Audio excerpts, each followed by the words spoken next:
Dr. Cook. Paging Dr. Cook. Dr. Cook, you're wanted in the OR. Dr. Cook, you're wanted in the OR.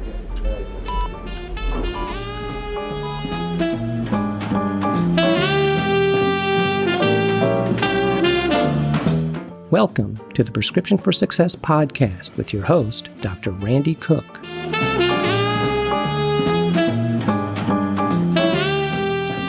Hello, everyone, and welcome to the Prescription for Success podcast. I'm Dr. Randy Cook, and I'll be your host. Before we get into today's interview, I want to remind everyone that our podcast is produced by MD Coaches, a company dedicated to developing and empowering physicians and other healthcare professionals to realize a greater potential and to achieve a greater level of satisfaction in their chosen fields. You can find MD Coaches on the web at mymdcoaches.com. And before we get into the interview, I have a quick message for you from MedEvolve, a company that empowers physician practices to work smarter with data-driven services. If you're tired of dealing with headaches like finding and retaining quality billing staff, high turnovers, and limited resources, consider that a lot of practices are outsourcing either all or part of their billing process to help relieve the burden on internal staff, free up resources, and reduce overhead costs. If you want to keep billing in-house, it's crucial that you have solutions to provide automation and give you the ability to monitor staff productivity and effectiveness, especially for remote employees. MedEvolve can help you leverage data and AI solutions that bring answers to the forefront and take the guesswork out of revenue cycle management. Let them show you how. To have this great company help you work smarter, reduce your cost to collect, and get paid on time, find them at drpodcastnetwork.com/MedEvolve. The link is also in the description of our show. Well, my guest today is Dr. Mari Lipartia, a former hospitalist who has recently opened a new practice in obesity medicine and nutrition management in the Boston area. Dr. Lipartia grew up in the former Soviet Republic of Georgia in the midst of nearly constant war and political corruption. She knew from a very early age that she wanted to be a physician, so after she finished medical school in Georgia, she moved immediately to the U.S. version of Georgia for postgraduate training. Her original plan was to return to her native country, but the plan took a little bit of a detour. So let's hear her tell the story.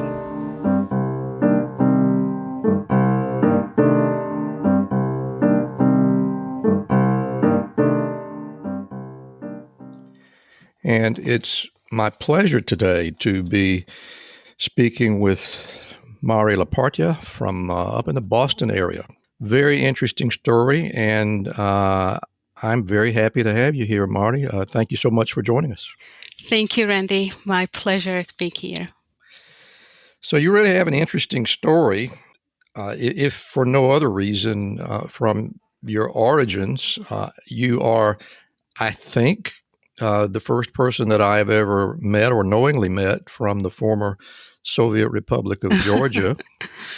And I would like to know a little bit about your early life there, if you don't mind. I know, in looking at your CV, it looks like you actually finished medical school at just about the time there was the official separation of the former Soviet Republic of Georgia from the Soviet Union.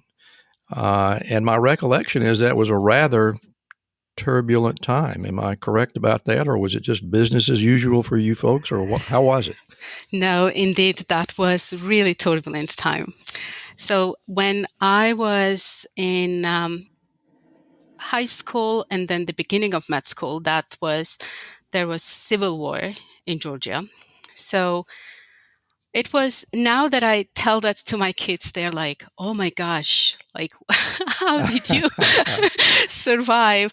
But thinking back, we lived our daily lives, but it was quite chaotic. And I'm sure it was more stressful for my parents than it was for us, because we could not really realize this heaviness.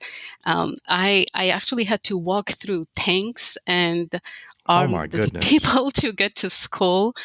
There were times that everything was destroyed. There was no electricity for months, and I grew up in capital city. This is And Tbilisi, is that correct? yes, it is Tbilisi. So it was hard, and but my parents really made sure that our education was not interrupted, and other than making sure that we were safe and we had food and house, that education was probably the most important thing that they were kind of instilling, that no matter what happens, that's what you take anywhere you go. So I think it that worked. had to have taken a lot of determination on their part. Yes, it at the end it worked out. But yes, it was really, really challenging time. But and it was not just that everything was destroyed. There was physically destroyed. There was a lot of, everywhere was corruption. So kind of paving your way and getting things done without paying someone, that was the whole another challenging part, to make sure that whatever knowledge you had or anything was actually appreciated. And tell me a little bit more about your family. Was there anyone in your family who was medically connected? Did that have anything to do with your decision to go to medical school? Or, well, tell me about your family. No, not at all. Actually, no one in my immediate family or even extended family had any medical background. My father is a physicist, and my mom is so he's a pianist. scientist. Yes, very pragmatic person. Yeah. And my mom was taught piano lessons in school. So very different educational background from them. But I don't know, for going to med school, for many people, probably for most, is something that they have to make decision about or choose. And for me, I don't think I ever had a choice in terms that that's really what I wanted to do since childhood. I don't know why exactly, but I just remember since childhood, I just could not imagine doing anything other than that. And in fact, all my toys and dolls, all of them were my patients. And I was doing, surgeries or putting Band-Aids or something. So, I think when I was a child and saying I wanted to be a doctor, no one really paid attention. And this desire never really kind of faded away. That's interesting. By high school, when we really started talking about, my dad was, okay, what subjects to focus on? And, I started saying that that's what I really, really want to do. My father was not really excited about me becoming a doctor. Really? Yes. And do you have any idea why? Or yes, he had very clear ideas about it, because I think there were two reasons. One is that this is time when it's this in middle of civil war that lasted for years, and everything around us is destroyed, including hospitals. If someone needed to be in the hospital, patients would have to buy and purchase supplies to take to the hospital. My goodness. Doctors were not appreciated. A lot of people lost job. Everything was upside down and destroyed. So one thing he would say was that, and we did not really have these private independent practices in Georgia. So the doctors were either kind of hospital-based or outpatient practice-based, but those were also employed. So he would say that then if you become a doctor, you would be dependent on this system for the rest of your life. And he wanted me to be independent and not depend on someone giving me a job.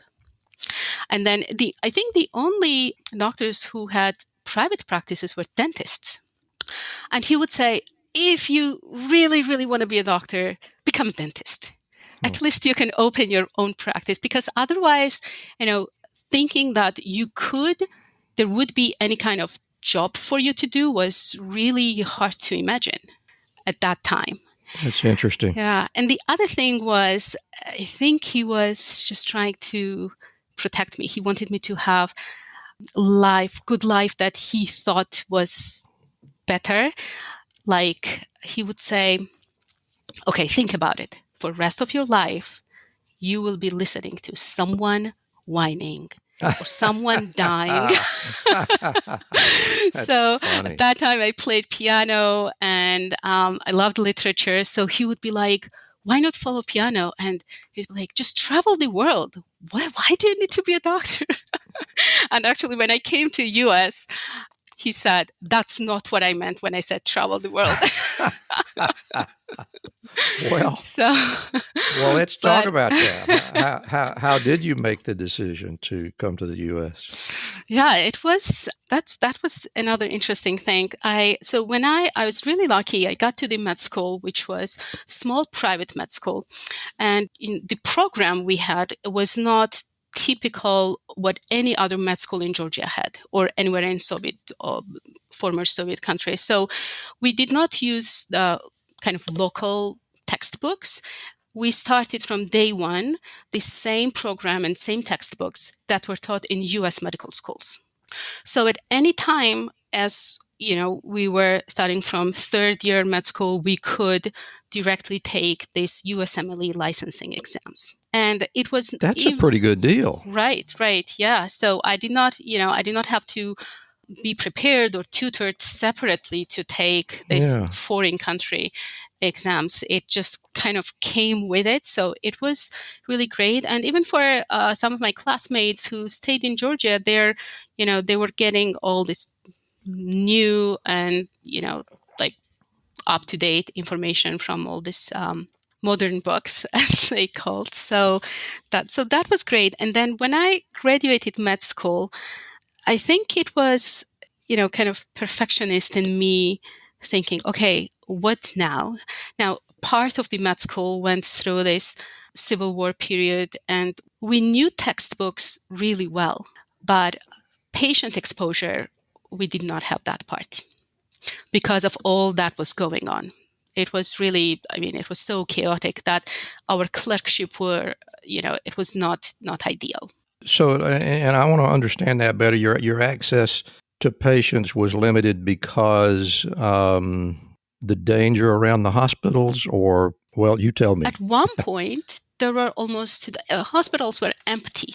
The system was not working unless someone really had an emergency and required surgery or something like that. Then, we did not. Everyone was trying to handle things at home. There was no insurance. There was no, insurance coverage. So everyone had to pay out of pocket. So many people even could not afford it. So we just did not have access to patients at that time. Now it's completely different. But at that time, there was this clerkship system and residency. It was completely different. It's more kind of attending driven. So we were more like observing rather than actively participating in patient care. So I felt that was really, really suboptimal. So even though coming to the US was not my primary goal, after graduating med school, I was like, okay, I could not allow myself to practice just off or start residency there of textbooks because, I knew I could not get what I thought was ideal. And I felt I needed more training in how to practice medicine. Did you feel like you had a pretty good idea of what the residency experience was like in the U.S. or not? Little glimpse. From the same med school, some of the graduates from, my previous years were already here. So I was hearing from them, but not, I would say I had, little bit of understanding. And all I knew that it was intense it was giving a lot of, knowledge. You could get a lot of experience.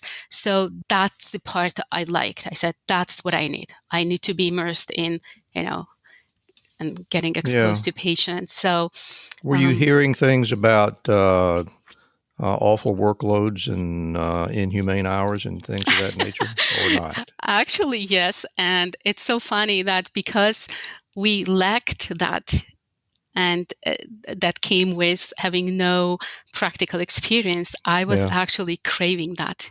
I was like, I'd rather work and get the experience than not having this practical experience. Now, when I started residency, it was it was tough. I bet. But and soon,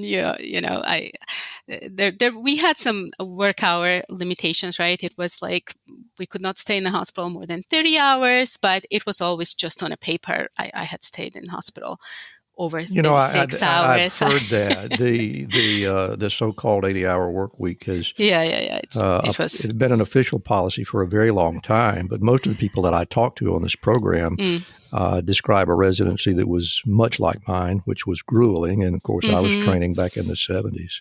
Right, so you were prepared for that. Sort of. When you get tired and you get exhausted. But I felt like that was the purpose in terms of getting experience. So even though it was hard, but if someone told me, oh, it's really hard, will you change your decision? That would not change my decision at all. And you did your residency at Case Western Reserve in Youngstown. Yes, in Youngstown, Ohio. It was really, really great program because, when we started applying, it was 2 or 3 of, our classmates, girlfriends who were preparing for exams together. And then after passing, we started applying everywhere. So for me, from being there overseas and from that perspective, I did not really know what are the differences between different programs and, university-based or community-based. It was all unclear for me. So our decision actually was based on the programs who responded to all 3 of us, where we could all go together. That's how we chose. Because, coming to a whole new country and new world, and we would have to rent the apartment. And so it was going to be super hard. I was just about to say, that sounds like a really brilliant strategy. Right. To just drop yourself into a new country, a new language, a new culture. To come prepared with colleagues to face it together. That's really smart. So you all 3 wound up at we had each other. The program had a lot of foreign graduates, so we kind of held together. I remember first few weeks, none of us, I think one resident had a car. We would go to grocery shopping together. And so it was really nice that it was community of supporting each other. Yeah. So that was really excellent. And I want to ask you about language issues. Your English is just impeccable. Did you start learning English early in life, and did your colleagues, or was it a newer project for you? How'd that go?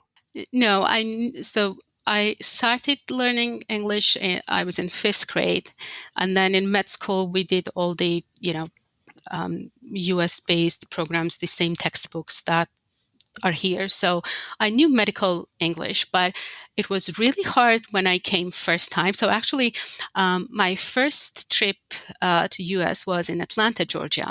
I did 1 month of observership at Grady. Wow. And that was, really hard because did you think you were back in a war zone? No, but the accent. So, I was like, okay, I know some English. I could talk, I could understand, but their accent was completely different from my teacher's accent.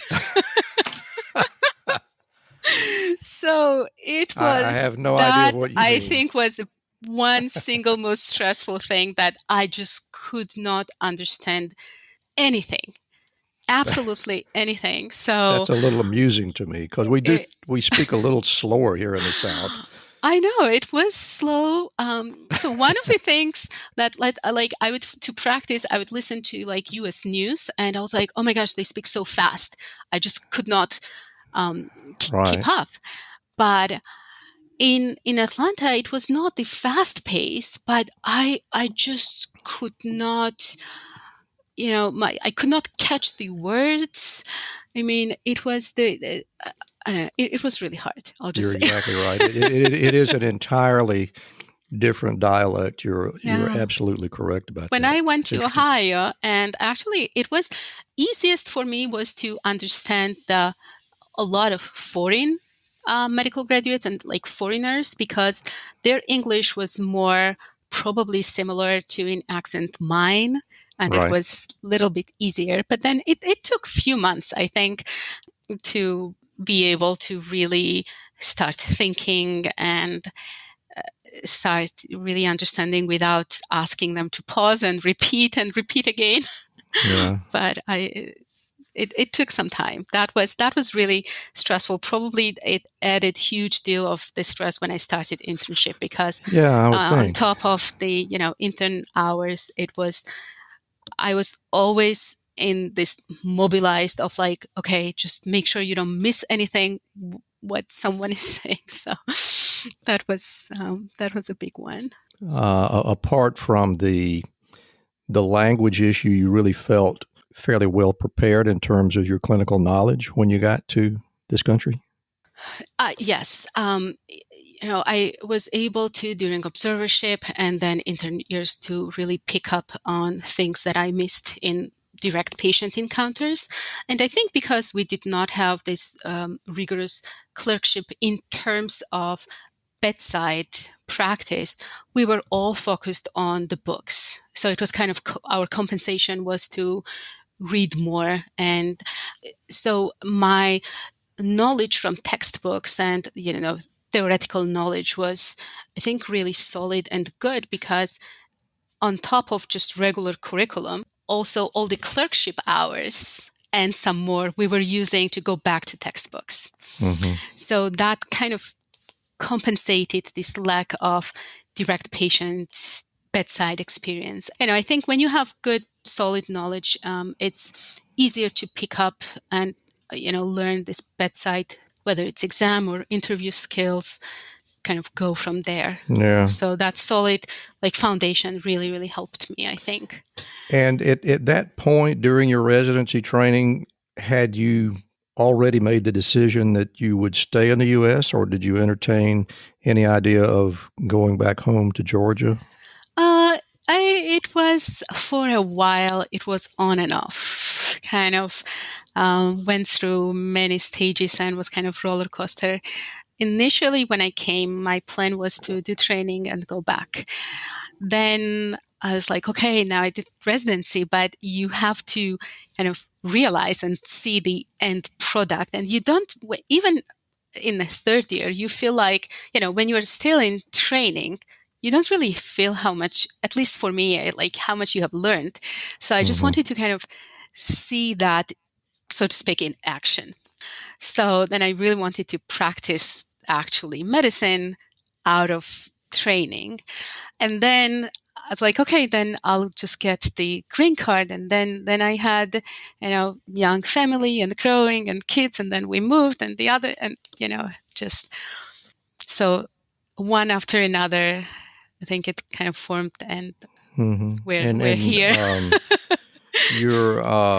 Your husband is a native-born American, or No, we knew each other from med school. He graduated med school 2 years before me in the same med school. It was really small, and we were best friends, and we still are best friends. Okay, so I guess you more or less made the decision to stay in this country together. I would imagine he was Right, in on that. right. Yes.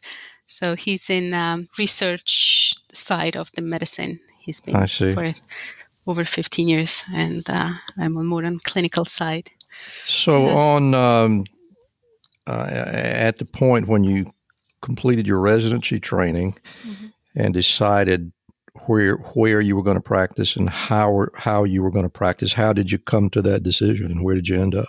Yeah, so first I was considering to be a primary care doctor because I really loved the idea of following patients longitudinally and for like following same patients for a long term. That's what I was thinking when I was intern. But then, over years, I think my program was more hospital medicine focused. So I got more training and felt more comfortable in hospital medicine than in outpatient. And then over time, I just really, really fell in love with the pace and intensity and what I could do as a hospitalist.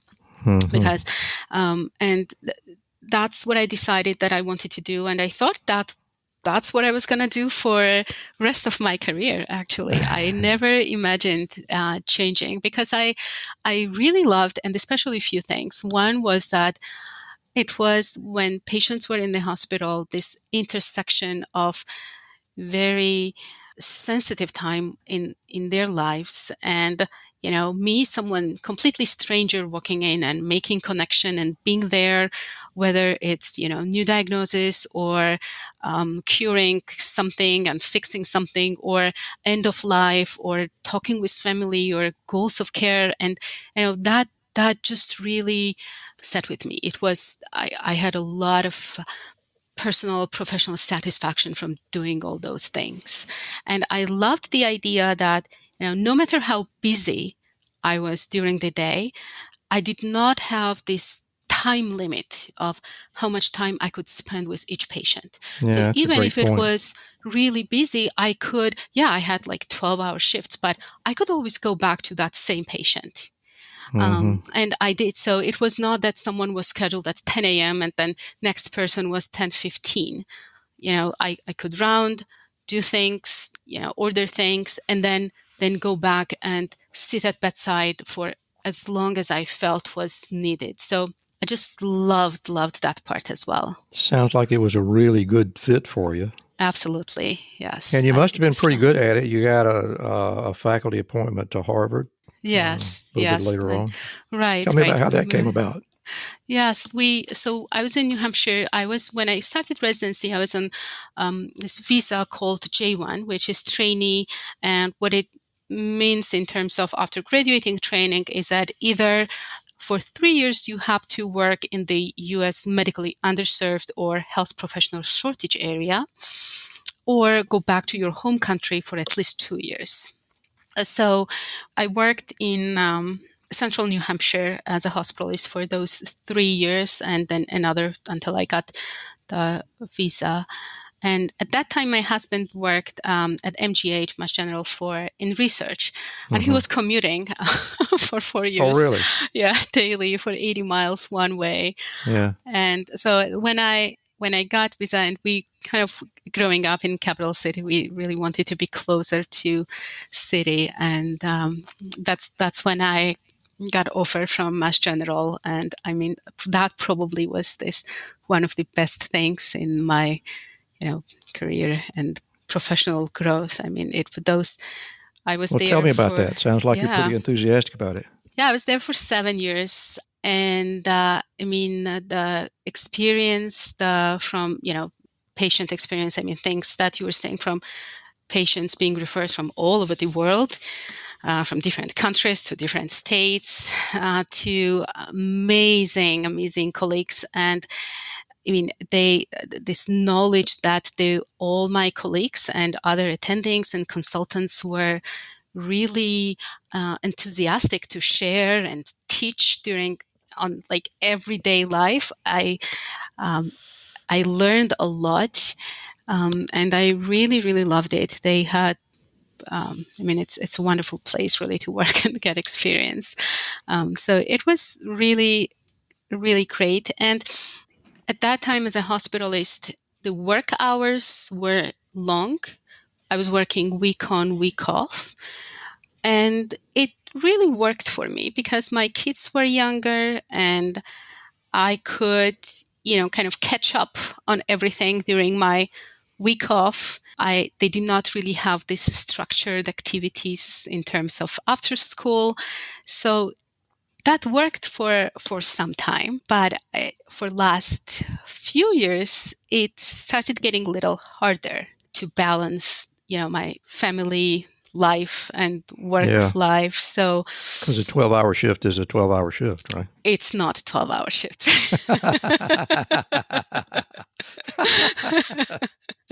It's not. It's never. I mean, sometimes it may be, but it never is full. And the workload it's quite intense, of course, because most of the patients have very complex conditions, and they're there for a reason.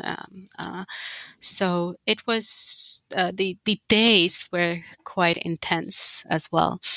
And it was interesting that, last few years, as I felt that I needed to change something, I felt kind of stuck. What am I going to change to? I was like, that's the only thing that I know. I just know how to do hospital medicine. I know how to take care of the patients in the hospital. What else can I do?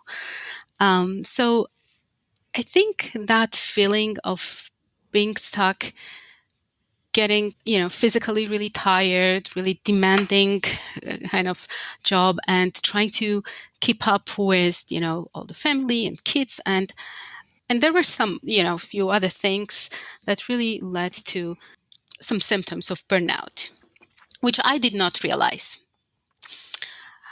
And well, you're certainly not alone in that, as you're well aware. Right. Unfortunately, yes. But it, every time I heard stories from other people about burnout, I understood, but I never felt it.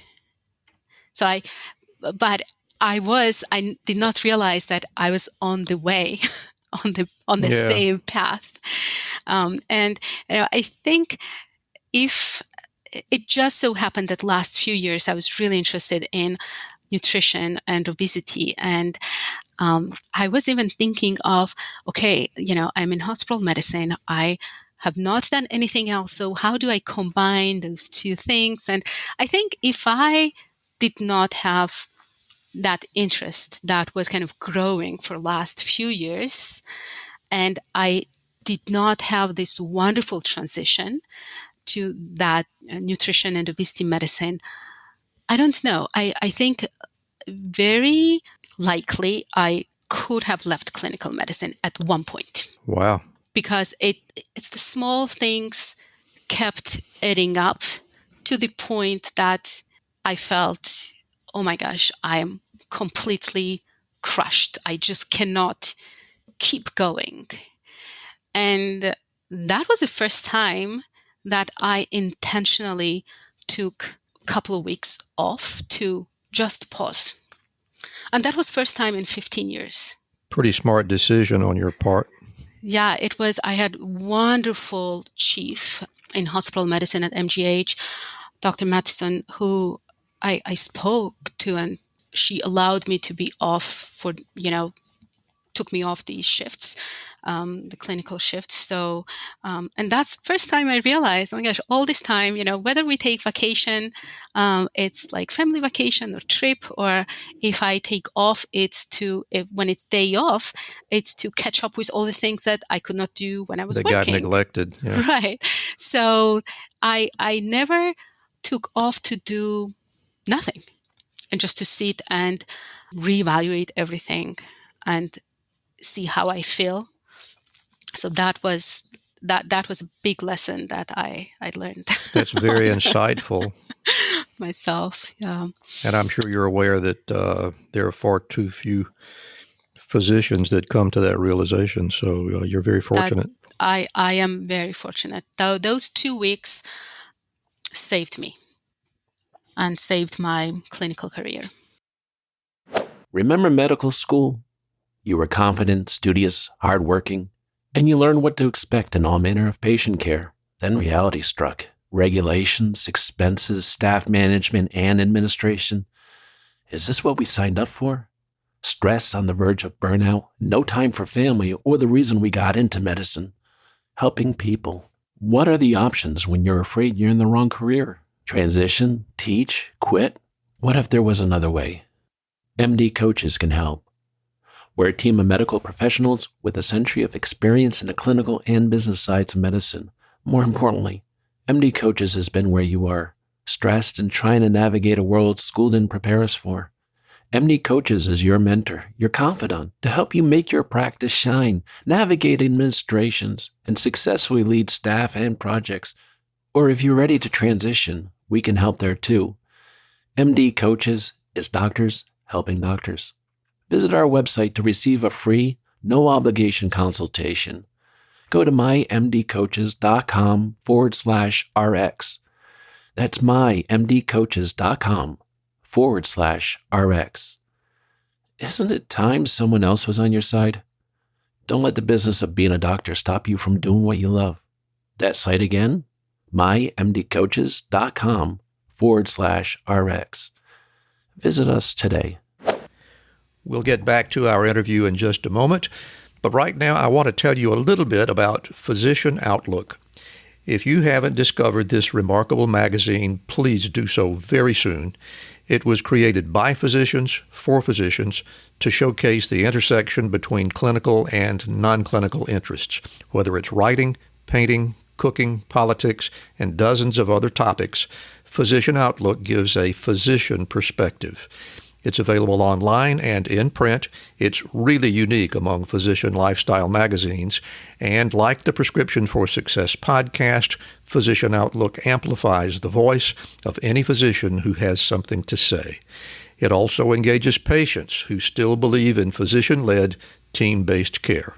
And Prescription for Success listeners can get 3 months free when you enter our promo code RX for Success and select the monthly option at checkout. That's a really great deal on this stunning publication. And now let's get back to today's interview.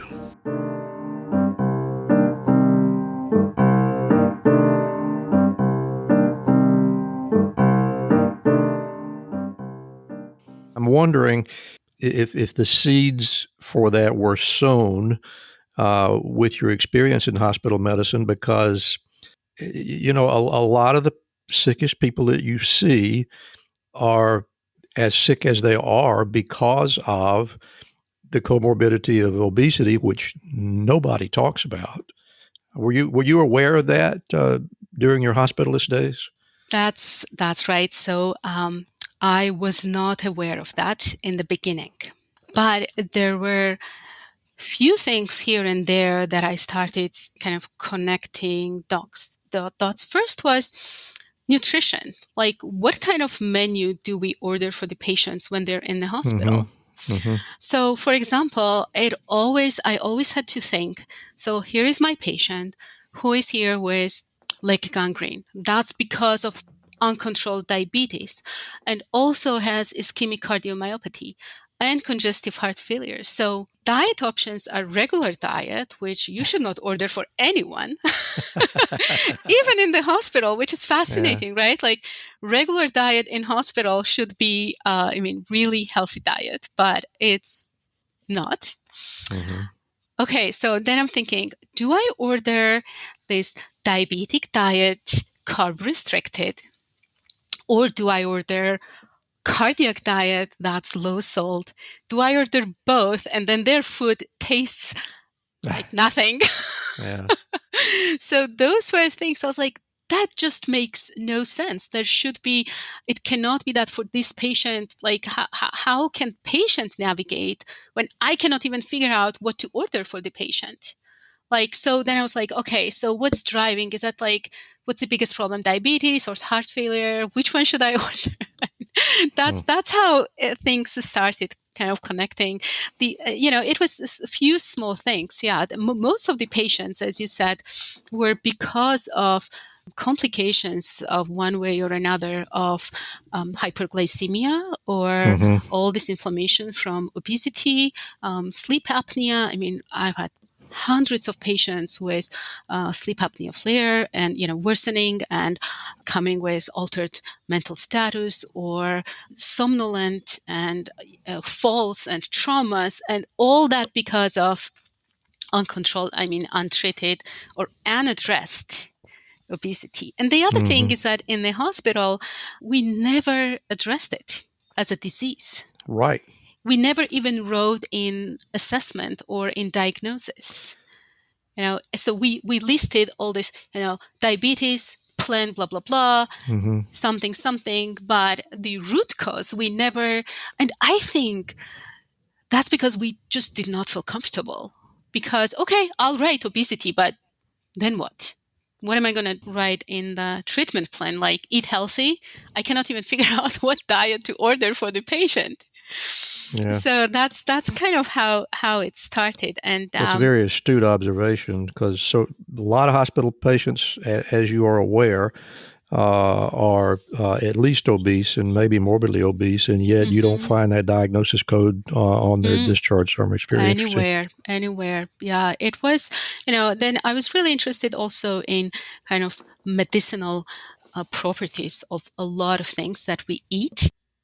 In our cultural cooking, we use a lot of spices and garlic. And I remember going in I think it was in Walgreens, like one of the aisles, and I see garlic supplements. And first time I saw, I was like, what? Just eat garlic. Yeah. And then I was like, kind It'll of make your food taste a lot better. small things setting up. And for a long time, just like probably majority of doctors, I thought that losing weight should be really easy, because all you have to do is calculate how much you need to eat and, just be a little hungry and don't eat too much and just lose weight. Oh, was I wrong? So, and even though I was thinking about it again, at one point I was really afraid of change in terms of career, because, how do I change? I've been hospitalist for 11 years. It was almost like my identity.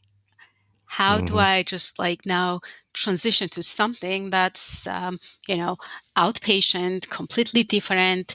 I just felt like I kept telling myself, I thought I loved hospital medicine. What does it mean? Am I giving up? Do I not like? Was I wrong all this time? So those were, at the end, I think I was just scared to transition. But that figuring out and realizing that I needed a change, and that was nice push.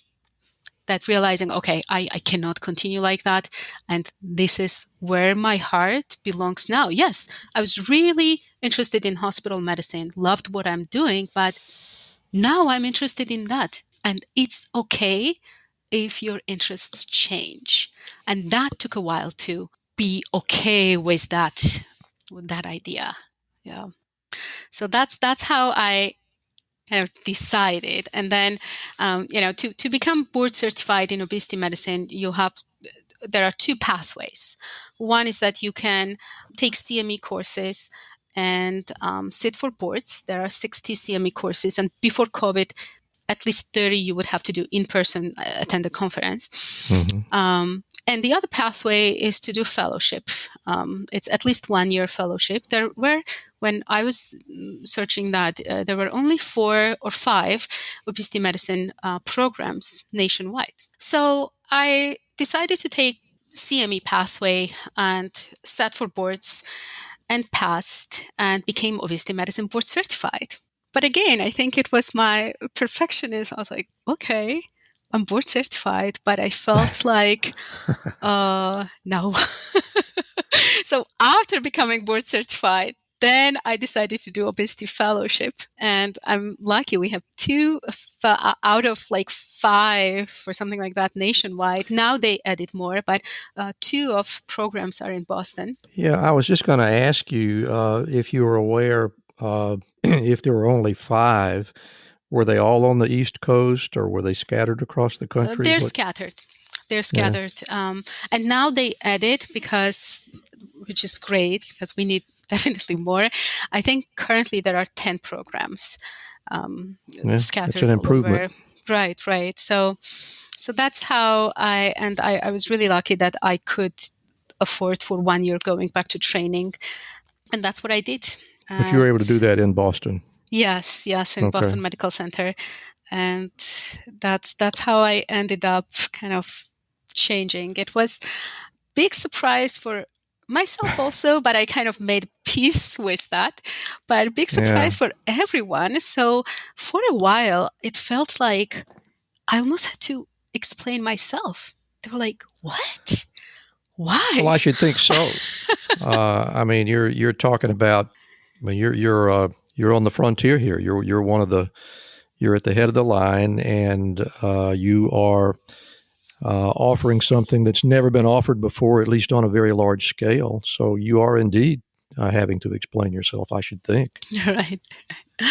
So that was kind of my story getting to this Yeah. space. So here you are, newly trained, not only taking the remote courses, but attending the fellowship and doing all the things that a conscientious person would do to prepare themselves to provide a highly important service. And you're ready to get started here. And suddenly we find ourselves in the midst of the worst pandemic that the world has seen in 100 years. So Yes. has that had an effect on your day-to-day life? Actually, it had a positive effect, I would say, and this is how. When I was thinking about what I wanted to do, this idea of having private practice was always on the radar, and one of the reasons was that in outpatient settings, especially when you are part of this big hospital system or employed in the clinic, I'm sure you're aware of that, patients being scheduled every 10, 15 minutes. So I always had feeling that I just could not really get to know the patients. The 10 minutes was not enough time. And, I just wanted to do something really offer them help. So I'm talking to one of the patients and we're talking about, what to keep in the kitchen and how to get ready for, like meal planning. And he said, Doc, I wish someone could come to my home and show that to me. And I said, oh my gosh, that's a great idea. So, initially when I was thinking about this model that I'm doing now, I thought that it was going to be really hard for people to accept. I was not sure how patients were going to accept it, but with COVID now, I think everyone feels more comfortable with the telemedicine. It became kind of part of normal routine medical follow-ups and exams. And so what I have now, I opened my private practice. The way it's set up, I have essentially unlimited time with each patient. And I do that with telemedicine and going to their homes for physical exam. And I have the body composition analysis I take with me. And so I deliver care literally in their home. And that idea was actually when I was in Mass General, the first time I did the home visit was Mass General had this home hospital program. And what it was is that all the patients who were coming to emergency were screened if these patients could be managed at home, but being admitted, not just sending home, but being as a home hospital. That means the physician would go there daily and nurse practitioner and nurse twice a day. And we could do IV medications, check ISNOs and everything, except patients like who needed to be monitored on telemetry or had new oxygen requirement, etc. Like, for example, if someone needed IV antibiotics for cellulitis, we started managing these patients at home. Patients loved it because they were able to sleep in their own bed instead of spending time in the hospital. So that was really, and I was part of the team to sell patients in their homes. And that was, amazing experience. So that was kind of one of the seeds that planted this idea. Well, it was a great idea. Yes, and fascinating to me. I don't know if you're familiar with the Shakespeare quote that what's past is prologue, but this certainly bears it out here. This was, this was the way medicine was practiced for a very long time before hospitals were even available. And here you are doing it again, and probably if it catches on, and I certainly hope it does catch on, it ought to dramatically relieve the pressure on hospitals, I should think, and it should be so much safer for patients, I would think. I mean, Right. Most of us are aware that one of the most dangerous places to be in the world is in a hospital. That's correct. Untold numbers of organisms that you can be exposed to, and so forth and so on. So I don't know if you want to take credit for it or not, but it certainly sounds like a brilliant idea, and it sounds like thus far it has been fairly successful for you. It's working, even though it is really new practice, and Yeah. I am in Boston area where we have no shortage of wonderful clinics, or there's brilliant doctors and hospitals. It's it's still working, and my patients are absolutely loving it. So Yeah, I bet they are. it's not going to work for everyone, of course, and not everyone is going to like it, of course, but there are patients who absolutely love it, and we are, it's a lot of fun. And even though I hate to go there, I think it's important to talk about the fairly obvious question, and that is, how is this being received by insurance companies? Or how do you work around the reimbursement issue? Yes. So to be able to have unlimited time with patients, I had to opt out from the insurance. And I realized in current, environment, there was no other option. And Sure. it was really, really hard decision, because not only that I am in highly competitive area, but also now I'm not even accepting insurance. Right. So I did what's called this membership-based. So it's monthly membership, and I see patients as many times as needed, sometimes weekly. I saw just this week one patient Monday and then Friday. So it allows me to not chart time and not be limited. So that's how I've kind of solved that. It sounds like it's similar to the direct primary Yes. care model, if Yes. that rings any bells with Yes. you. Okay. It's same model. And are the patients, do you make any other arrangement with the patient other than their membership fee, or are they able to attempt to pass any of your charges along to their insurance companies themselves, or how does that work at all? Yes. What I do, I give them at the end of the visit the kind of so-called super bill, so they can submit to their insurance and get reimbursement. So it varies from insurance to insurance. Actually, Medicare does not allow that if the physician is out of network and opt out. They don't allow to request reimbursement. So for that reason, I give different kind of discount, so to speak, for Medicare patients, because they cannot get reimbursement. Well, it sounds like a brilliant idea to me, and I have a feeling that we will see some changes in the reimbursement system, hopefully, because this is going to become more popular. I should think that it would probably be a good thing for the insurance companies, because it's bound to keep costs dramatically lower if the patients are not going to go to the hospital.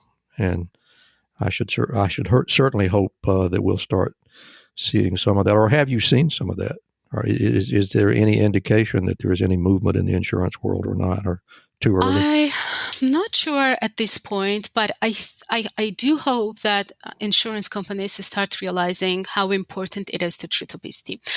So, for example, a lot of insurance companies still don't cover anti-obesity medications. They do not cover, in some states, bariatric surgeries.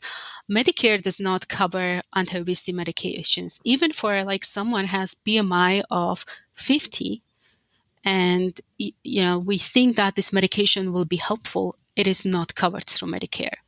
And except few medications, most of the, especially the newer generation medications, they're quite expensive. They, buying it out of pocket, it's almost impossible. So I hope that they realize that treating obesity primarily improves so many other things, improves, morbidity and mortality, that they should start paying and covering same way they cover all other conditions. You would think that they would have already figured that out. Yeah, And you're right. maybe if that diagnosis of obesity or morbid obesity were included on every discharge form of every hospitalized patient, maybe they would have started to figure it out. But as you have already said many times, it's not even mentioned in the discharge summary. It's very That's a good strange to me. point. Very Yeah, I strange. think if we physicians start really documenting clearly that all these conditions are a complication of obesity, then maybe that will help. Well, we have a ways to go, don't we? Yeah, so long way. Well, Mari, listen, this has been a really fascinating conversation, and I am so grateful to you for taking the time to be with us today. We have arrived at the point in the program that I like the best, and that is the point where you get to speak on your own and I won't interrupt you. So I'm going to sit very quietly, and we will hear Dr. Mari Lipartia, and she's going to give us her prescriptions for success. Thank you, Randy. So there are, in terms of prescription for success, what would I change and what would I tell anyone who is just starting career now? Number one is you must have a mentor. You must find someone, and it's okay to change mentors many times, but you must have someone, trusted person who you will talk to, reevaluate things, who will give you some direction.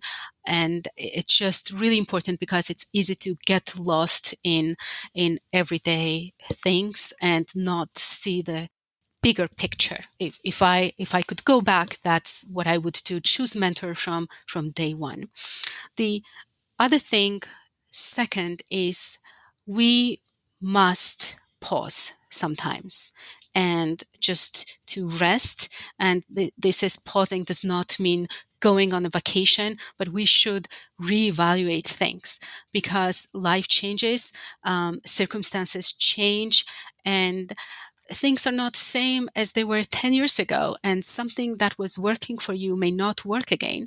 So it's important to really ask yourself, where am I now? How am I feeling about it? And is it something that's still working?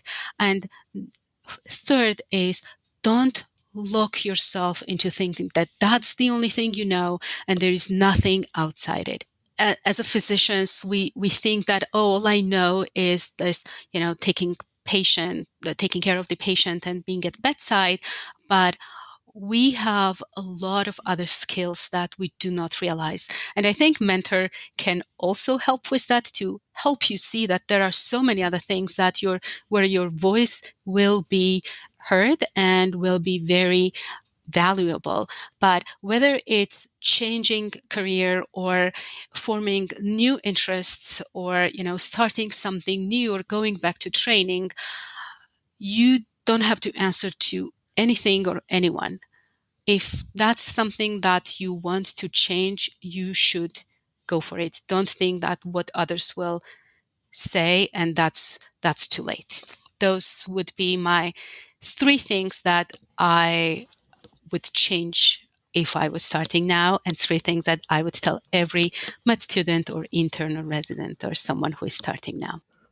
Well, Mari, thank you very much for taking the time to be with us today and for sharing your prescriptions for success. You have clearly accumulated quite a bit of wisdom in your travels from the former Soviet Republic of Georgia here to the United States, and we're lucky to have you in this country.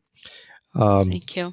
Before we go, I want to give you an opportunity to tell our audience how they can follow you or contact you if they would like, or if you have anything else that you'd like to share, like book tours or whatever.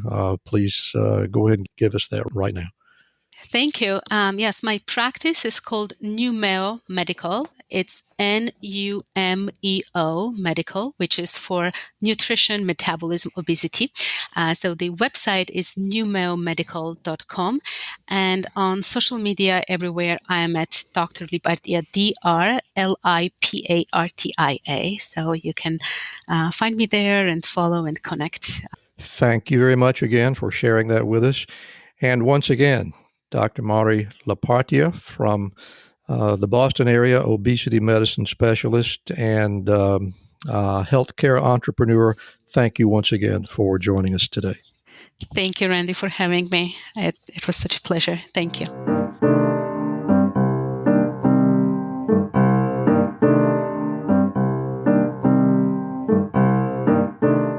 Well, I do hope you've enjoyed my conversation with Dr. Mari Lipartia. Before we go, please remember to reach out to MedEvolve.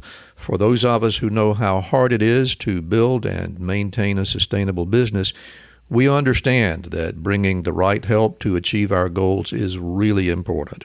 So get in touch with them for data-driven analytics, workflow automation, and medical billing technology and services by going to www.drpodcastnetwork.com/MedEvolve and get going on the right path. And that'll do it for another episode of Prescription for Success. Please subscribe to our podcast and get more information about our guests by reviewing the show notes on our website at rxforsuccesspodcast.com. Also, leave us a comment. A 5-star rating would be greatly appreciated. And finally, think about supporting the show by becoming a patron. All you have to do is visit patreon.com/RX4Success podcast. Thank you so very much for listening today, and don't forget to fill your prescription for success with my next episode.